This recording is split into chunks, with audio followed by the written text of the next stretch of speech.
काल मी इथं आल्यानंतर साताऱ्याचा दौरा देखील केला, आढावा बैठक देखील घेतली.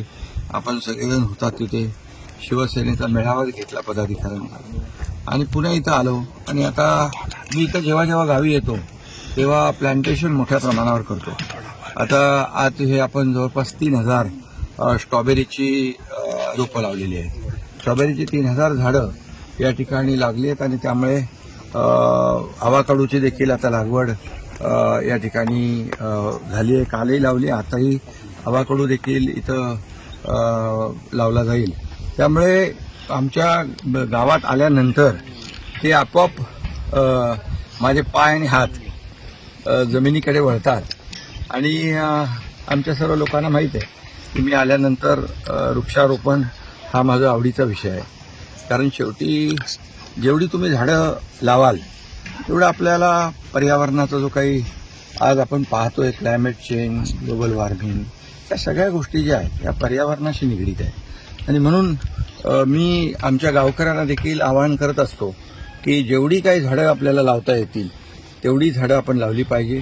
मग या जमिनीमध्ये अगदी आंबा, काजू, फणस, चिक्कू, पेरू, स्ट्रॉबेरी, या ठिकाणी मलबेरी, ब्लूबेरी देखील याच्यामध्ये आपण पॉली हाऊसमध्ये लावलेली आहे.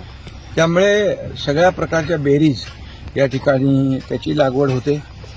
इवन इथं काजू होतात चांगल्या प्रकारचे. या ठिकाणी पपईचं मोठं चांगलं पीक येऊ शकतं आणि मोठ्या प्रमाणात झाडं लावली. नारळाची झाडं आपण लावली आहे, सुपारीची झाडं लावली आहेत. त्याचबरोबर चंदन आहे, रक्तचंदन आहे, अगरवूड आहे. इवन आता सफरचंदाचं लागवड आम्ही केली. त्या सफरचंदाला देखील झाडांना फळं लागली. आता देखील फुलं त्याला येतात.